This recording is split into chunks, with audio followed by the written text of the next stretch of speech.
يقول أحد الصالحين من يروي هذا عن عمر بن عبد العزيز، يقول: رأيت موت عمر بن عبد العزيز وموت عبد الملك بن مروان.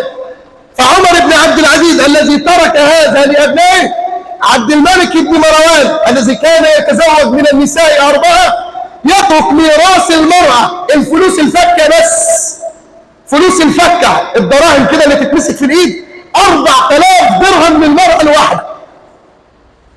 عارف يعني ايه 4000 درهم؟ فما بالك بقى بالضياع والقصور والأراضي والخيول وكل ذلك. فيقول: ومر بي الزمان حتى رأيت ابن عمر بن عبد العزيز يخرج 1000 فرس في سبيل الله.